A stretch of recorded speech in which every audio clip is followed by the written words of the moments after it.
गणितीय व्यंजक पढ़ेंगे। सरल व्यंजक। व्यंजक क्या होते हैं? कोई भी सवाल या तो जोड़ का हो, या घटाने का हो, या गुणय को हो, या भाग का हो। तो ऐसे जो वाक्यांश होते हैं ना, उसे हम बोलते हैं अंक गणितीय व्यंजक, क्योंकि इसमें अंक लिखे हैं और गणित के ये व्यंजक हैं। जोड़ का चिन्ह, घटाने का चिन्ह, गुणा का चिन्ह और भाग का चिन्ह। सिर्फ संख्या लिखिए तो वो गणितीय व्यंजक नहीं होता। ठीक है। प्रत्येक अंक गणितीय व्यंजक का एक मान वह संख्या होती है जिसका मूल्यांकन किया जाता है। मान मतलब इसका मान क्या आएगा? तो 15 आएगा। हमने 13 में 2 जोड़ दिया तो 15। ये व्यंजक है और इसका मान कितना होगा? 15। इसका मान कितना होगा? 15। और ये व्यंजक है, इसको हल करेंगे तो क्या आएगा? उत्तर 15। अब लिखा है कि 13 धन 2 या 13 और 2 का योग पढ़ा जा सकता है। इस व्यंजक को कैसे पढ़ेंगे? 13 और 2 का योग, 13 धन 2 ऐसे भी पढ़ सकते हैं। तो अंक गणितीय व्यंजक और इसके मान के बीच जो संबंध होता है, संबंध क्या है इसके बीच में? जोड़ने का। संबंध क्या है? जोड़ने का। तो जो संबंध को दर्शाता है और उसका जो मान है बराबर के चिन्ह के दूसरी तरफ लिखते हैं। उदाहरण जैसे मल्लिका विद्यालय में भोजन के लिए प्रतिदिन 25 रुपये खर्च करती है। उसके द्वारा एक सप्ताह में सोमवार से शुक्रवार तक भोजन हेतु खर्च की गई कुल राशि के लिए एक व्यंजक लिखिए। देखो हर दिन, इसमें मल्लिका लिखा है, चलो हम नाम ले लेते हैं। इसमें दीपक खाना खाता है रोज 25 रुपये का। कितने का? 25 रुपये का। तो वो सप्ताह में कितने दिन का खाना खाएगा? शुक्रवार तक। शुक्रवार तक कितने दिन होते हैं? सोमवार, मंगलवार, बुधवार, गुरुवार, शुक्रवार। कितने दिन हो गए? 5। तो हम 25 का 5 में गुणा कर देंगे। 25 का 5 में गुणा करेंगे तो कितना उत्तर आएगा? 25 पंजे 75, 25 पंजे 125 है ना। 25 पंजे 125। तो उसने कितने रुपए का खाना खाया एक सप्ताह में? 125 रुपए का। कितने दिन खाना खाया? 5 दिन। कितने दिन? 5 दिन। कितने रुपए का खाया? 125 रुपए का। चलिए, अब ये मान समान हो सकता है 12 को 2 संख्याओं और 4 गणितीय संक्रियाओं। ये इसे संक्रियाएं बोलते हैं। ठीक है, आपको याद रखना है संक्रियाएं किसे बोलते हैं? जोड़, घटाना, गुणा और भाग के चिन्हों को बोलते हैं संक्रियाएं। क्या बोलते हैं? संक्रियाएं। क्या बोलते हैं? संक्रियाएं। तो इसका उपयोग करके हम भिन्न तरीके से, जैसे ये 10 में 2 जोड़ दिया तो 12, 15 से 3 घटा दिया तो 12, 4 में 3 का गुणा कर दिया तो 12, 24 में 2 का भाग दे दिया तो 12। हम 12 को कितने तरीके से ला सकते हैं? 4 अलग अलग तरीके से। एक जोड़ से, एक घटाना से, एक गुणा से और एक भाग से। समझ लो, क्योंकि इन्हीं का उपयोग करके आगे सवाल करना है। समझ गए? हमें 12 लाना है तो हम जोड़ के भी ला सकते हैं, घटा के भी ला सकते हैं, गुणा करके भी और भाग करके भी। सबका ध्यान यहाँ होना चाहिए, नज़र भी यहाँ और ध्यान भी यहाँ। इधर उधर देखोगे तो समझ भी नहीं आएगा। यहाँ देखो। इसके बाद आप अपनी पसंदीदा संख्या चुनिए और उस मान के लिए आप जितने व्यंजक लिख सकते हैं उतने लिखिए। व्यंजकों की तुलना। अब तुलना, मान लो कोई, जैसे कि यहाँ पे सुमित और वो खड़ा है सौरभ। हम बोलेंगे बताओ दोनों में लंबा कौन है? तो हमें दिख रहा है सौरभ। छोटा कौन है? तो सुमित दिख रहा है ना हमें। तो ये तुलना का मतलब होता है दोनों में हमें ये बताना है छोटा कौन। इसे बोलते हैं बराबर, इसे बोलते हैं बड़ा और इसे बोलते हैं छोटा। ठीक है, चिन्हों को समझो। इसे क्या बोलते हैं? बड़ा। बराबर। क्या बोलते हैं? बराबर। इसे बोलते हैं बड़ा, बड़ा। इसे बोलते हैं छोटा। छोटा। तो हमें क्या करना है? इन व्यंजकों की तुलना करने के लिए इसका उपयोग करना है। बराबर है, बड़ा है, से छोटा है। ठीक है। अब जैसे ये लिखा है 10 धन 2 और ये लिखा है कि छोटा बड़ा है 7 धन 1 से। इसे ऐसे पढ़ेंगे, ध्यान से सुन लो। 10 धन 2 बड़ा है 7 धन 1 से। कैसे पढ़ेंगे? 10 धन 2 बड़ा है 7 धन 1 से, क्योंकि 10 और 2 12 और यहाँ 8 हो रहा है तो ये बड़ा है। ठीक है। बताया था 10 2 धन का मान होगा 12 और इसका मान होगा 8, जो 8 से बड़ा है। ठीक है। अब यहाँ पे लिखा है 13 माइनस 2 छोटा है 4 गुणा 3 से। 13 माइनस 2 छोटा है 4 गुणा 3 से। समझो इसे। तुम बाद में ये मत कहना हमें समझ में नहीं आया, क्योंकि 13 से जब 2 घटाएंगे तो 11 होगा और 4 3 12। तो दोनों में बड़ा कौन है? 12, ये वाली संख्या। तो हम बोलेंगे ये छोटा है इससे। 13 माइनस 2 छोटा है 4 गुणा 3 से। कैसे पढ़ेंगे? अब पता लगाइए। बराबर के चिन्ह के दोनों ओर व्यंजकों को समान बनाने के लिए रिक्त स्थानों की पूर्ति कीजिए। अब हमें दोनों तरफ बराबर बनाना है। तो यहाँ पे 13 और 4, 13 और 4 कितने होंगे? 17 कितने होंगे? 17। अब यहाँ पे 6 है तो दोनों तरफ बराबर करने के लिए हमें यहाँ 11 लिखना पड़ेगा, ठीक है। तो 11 और 6 17। अब देखो यहाँ पे 6 पंजे 30 होता है और यहाँ पे 22 लिखा है, तो दोनों तरफ बराबर करने के लिए यहाँ कितना लिखेंगे? 8। 8 और 6 8 और 22 20 30 हो जाएंगे, ये 30 और ये भी 30। इसके बाद देखो यहाँ पे 64 भाग 2, 64 में 2 का भाग देंगे तो क्या आएगा? 32। और यहाँ पे 8 है तो 8 का गुणा किस में करेंगे तो 32 आएगा। 8 चौको 32। ये दोनों बराबर करना है हमें। अब यहाँ देखो हमें यहाँ 25 लिखा और यहाँ भी 25 लाना है, तो हम 34 में से कितना घटाएंगे तो 25 आएगा? 9 घटाएंगे, शाबाश। हम 34 से 9 घटा देंगे तो दोनों तरफ बराबर हो जाएगा। इसके बाद लिखा है निम्नलिखित व्यंजकों को उनके मानों के बढ़ते क्रम में व्यवस्थित कीजिए। अब हमें क्या करना है? इनको व्यवस्थित करना है बढ़ते क्रम में। बढ़ते क्रम में मतलब होता है, बढ़ते क्रम का मतलब होता है आरोही क्रम। तो सबसे पहले हम इसके उत्तर लिख देते हैं। ये क्या आएगा? 7 से 9 घटाएंगे तो एक इधर हासिल ले लेंगे, 17 से 9 घटाएंगे तो क्या आएगा? 8। इसके बाद यहाँ कितने बच्चे? 5 5 से 1 घटाएंगे तो 4। इसके बाद 5 और 5 10 की 0, हासिल की 1, 3 2 5, 5 और 1 6। इसके बाद भाग देंगे हम तो 3 चौको 12 40 आएगा, ठीक है। इसके बाद इसको करेंगे हल। 7 से 0 घटाएंगे 0 आएगा, 6 से 2 घटाएंगे 4 आएगा, 7 से 0 घटाएंगे तो यहाँ 7 आएगा। इसके बाद 11 पंजे 55। अब इसमें सबसे बड़ा कौन सा है? 61 वाला है ना। सबसे बड़ा कौन सा है इसमें? सबसे बड़ा 61 वाला। तो हम लिखेंगे 35 धन 25। और ये क्या है? सबसे बड़ा है। हमें बढ़ते क्रम में मतलब सबसे पहले हमें छोटा लिखना पड़ेगा, हमने ये गलत लिख दिया। चलिए हम यहाँ पे लिखते हैं। सबसे छोटा कौन सा है इसमें से बताओ? 47 नहीं 40। 120 भाग 3 ये छोटा है सबसे। इसके बाद 40 के बाद ये 47 वाला क्या है? 67 माइनस 20। अब ये वाला चिन्ह लगाएंगे। ये छोटा है इससे, ये छोटा है इससे। 48 ये आएगा 67 माइनस 19। इसके बाद कौन सा आएगा? 55 वाला। 5 गुणा 11, फिर ये वाला चिन्ह लग जाएगा और सबसे लास्ट में आएगा 35 धन 25। समझ गए आप? जैसे हम सिंपल संख्या लिखते थे ना, यहाँ पे हमें व्यंजक लिखना है। ये तो हमने इसलिए कर लिया ताकि हमें पता चल जाए कि सबसे छोटा कौन सा है, लेकिन हमें ये नहीं लिखना, हमें ये लिखना है। इसके बाद ये वाला लिखना है, फिर इसके बाद और लास्ट में ये और बीच में ये चिन्ह लगाना है। तो इसको हम देखो पढ़ेंगे कैसे।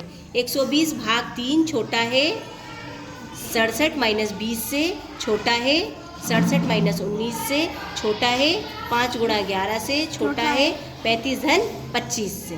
तो ये हो गया बढ़ते क्रम में, ठीक है, क्योंकि सारी संख्याएं छोटी हैं और सबसे बड़ा ये है। आगे हम उदाहरण देखते हैं कौन सा व्यंजक बड़ा है। 1023 धन 125 या 1022 धन 128। अब हम दोनों को जोड़ के देख लेते हैं कौन सा बड़ा है। ये लिखा है ना, तो 5 और 3 8, 2 और 2 4, 1 और 1। इसके बाद यहाँ क्या आएगा? 8 2 10 की 0, हासिल की 2 2 4 और 1 5, 1 और 1। ये आ गया 1148, ये आ गया 1150। कौन सा बड़ा है? 1148 छोटा है 1150, ठीक है। अब आगे हम देखते हैं तीसरा उदाहरण। कौन सा व्यंजक बड़ा है? इन दोनों व्यंजकों में कौन से बड़े हैं?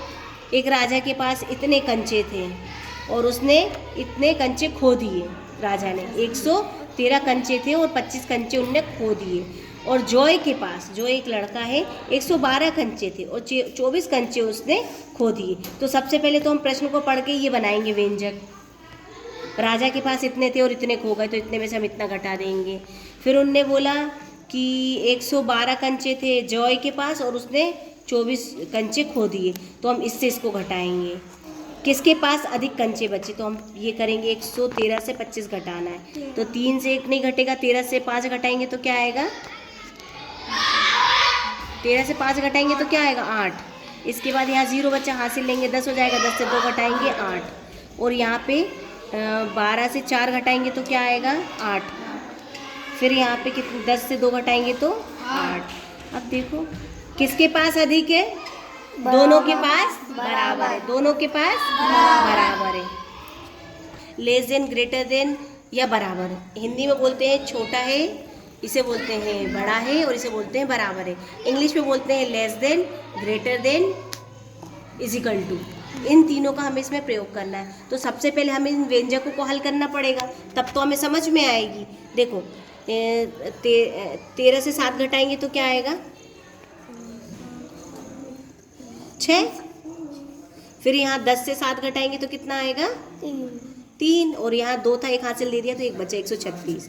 और यहाँ पे 1 हासिल ले लेंगे। 14 से 6 घटाएंगे तो क्या आएगा? 8। फिर यहाँ पे 10 से 7 घटाएंगे तो 3 और हासिल का 1। इन दोनों में बड़ा कौन सा है? 36, 38, ये बड़ा है, तो हम यहाँ पे ये वाला निशान लगाएंगे। ठीक है, फिर हम इसको देखेंगे। हमें ये लिखना नहीं है, इसे हमें सिर्फ देखना है। व्यंजकों के बीच में ये चिन्ह लगाना है। ये सवाल अभी तुम्हें करना है, सारी हंसी बंद हो जाएगी फिर। हाँ, इसके बाद हम इसे जोड़ेंगे। देखो 9 और 5 कितने होते हैं? 14 की 4, हासिल की 1, 4 और 2 6 और 1 7, 2 और 1 3। ठीक है, और इसे देखेंगे हम 4 5 9, 4 और 2 6, 2 और 1 3। ये हो गए 369 और ये हो गया 374। बड़ा कौन सा है? ये वाला 374। तो हम लिखेंगे ये वाला व्यंजक छोटा है ये वाले व्यंजक से, ये वाला व्यंजक छोटा है इससे। अब हम ये ऊपर वाला देखते हैं। 9 और 3 कितने होते हैं? 12, 12 की 2, हासिल की 1, 8 और 6 14, 14 और 1 15 की 5, हासिल की 1, 5 3 8 और 1 9। इधर देखेंगे हम 7 और 4 11 की 1, हासिल की 1, और 8 और 6 कितने होंगे? 14, 14 और 1 15 की 5, हासिल की 1, 5 3 8 और 1 9। ये हो जाएगा 991, ये हो जाएगा 992। बड़ा कौन सा है? 992। इसके बाद हम देखेंगे 272 से हमें 144 घटाना है।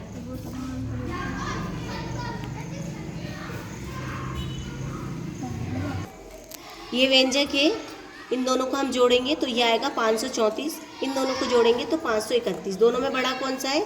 ये वाला व्यंजक। तो हम यहाँ पे ये निशान लगाएंगे, ये संख्या ग्रेटर देन ये संख्या। ये व्यंजक बड़ा है इस व्यंजक से। ठीक है, इसके बाद इन दोनों को हम घटाएंगे तो 128 आएगा, इन दोनों को घटाएंगे तो 128 आएगा। तो दोनों संख्याएं कैसी हैं? बराबर। तो हम यहाँ पे बराबर का चिन्ह लगाएंगे। ये पूरा व्यंजक छोटा है इससे, ये व्यंजक भी छोटा है इससे, ये व्यंजक भी छोटा है इससे। हमें व्यंजक देख के एकदम से हम नहीं बता सकते, तो हम उसे हल कर लेंगे, लेकिन हम निशान व्यंजकों के बीच में ही लगाएंगे। इसके बाद आगे देखते हैं हम जटिल व्यंजकों को पढ़ना और उनका मान निकालना।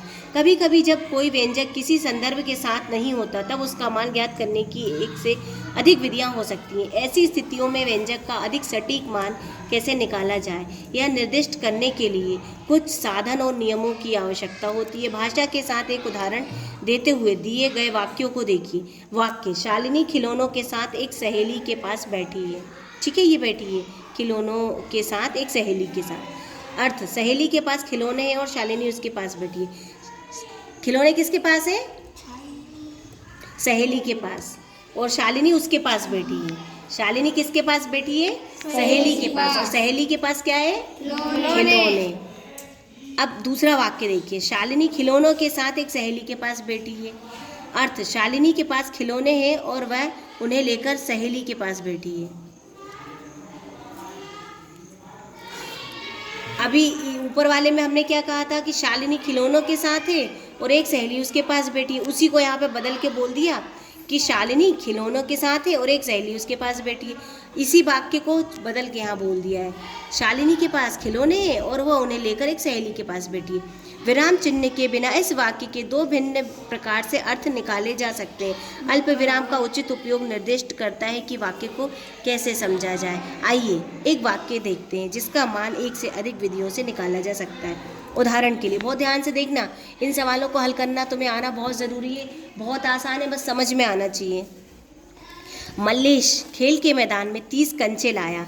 अरुण कंचों के 5 थैले लाया और प्रत्येक थैले में 4 कंचे थे। मल्लेश और अरुण खेल के मैदान में कितने कंचे लाए? मल्लेश ने इसे एक गणितीय व्यंजक लिखकर संक्षिप्त किया। कंचे कितने? 30 थे। और अरुण कितने और ले आया था? 5 थैले में 4। और थैले में कितने कंचे थे? 4। हर थैले में 4 कंचे थे, 5 थैले, तो ये हो जाएगा 5 चौको 20। 20 और 30 कितने हो गए? 50। तो कितने कंचे थे? खेल के मैदान में कितने कंचे थे? 50। 50। इसे हम जब हल करेंगे तो ये आएगा 50। कंचों की संख्या ज्ञात करने के लिए व्यंजक, ये 50, 30 धन 5 गुणे 4, 5 और 4 का पहले गुणा करें। हम ये 30 में 5 को जोड़ के 4 से गुणा नहीं करेंगे। इसको हल करने का तरीका ध्यान रखो। कभी भी जब ऐसा सवाल होता है पहले हम गुणा हल करते हैं, उसके बाद जोड़ते हैं। हमेशा याद रखना, पहले क्या करेंगे? पहले क्या करेंगे? जोड़ेंगे कब? बाद में। इन दोनों का गुणा करेंगे, ये कोष्टक लगा दिए, इन दोनों का गुणा करेंगे। इसके बाद गुणा करने के बाद जब आएगा तब हम इसको 50 से जोड़ेंगे। हमेशा याद रखना, अगर जोड़ गुणा घटाना और एक साथ हो तो सबसे पहले हम भाग करते हैं, फिर गुणा करते हैं, फिर घटाते हैं और सबसे आखिरी में जोड़ते हैं। सबसे पहले भाग करते हैं, इसके बाद गुणा करते हैं, इसके बाद घटाते हैं और इसके बाद जोड़ते हैं। जैसे ये 2 एक साथ थे ना, जोड़ और गुणा, तो हमने पहले गुणा किया फिर जोड़ा। लेकिन अगर 4 एक साथ में होंगे तो सबसे पहले भाग करेंगे, फिर गुणा करेंगे, फिर घटाएंगे और फिर जोड़ेंगे। याद रखना, ठीक है। चलिए अब अगला प्रश्न हम देखते हैं। इरफान ने 15 रुपये में बिस्कुट का एक पैकेट और 56 रुपये में तूर की दाल का एक पैकेट खरीदा। उसने दुकानदार को 100 रुपये दिए। एक व्यंजक लिखिए जो दुकानदार से इरफान को वापस मिलने वाले रुपए की गणना करने में हमारी सहायता कर सकता है। अब इसके लिए हमें व्यंजक लिखना है। उसके पास कितने रुपए थे? 100। और उसने 100 में से हम क्या करेंगे, सबसे पहले 100 लिखेंगे। और उसने 15 रुपये का बिस्किट खरीदा और 56 रुपये का तूर की दाल खरीदी। तो हम ऐसे नहीं लिखेंगे, हमें यहाँ कोष्टक लगाना पड़ेगा। अगर ऐसे लिखेंगे तो गलत हो जाएगा। ये जोड़ का चिन्ह लगाएंगे तो ये और ये जुड़ जाएंगे और ये गलत हो जाएगा। तो हमें क्या करना है, इन दोनों को जोड़ के फिर घटाने का चिन्ह लगाना है 100 में से। क्यों? क्योंकि उसके पास कितने रुपए थे? 100। उसने 15 की बिस्किट खरीदी और 56 की तूर की दाल, है ना। ये पैसा खर्च किया उसने, तो इन दोनों को जोड़ के 100 में से घटा देंगे।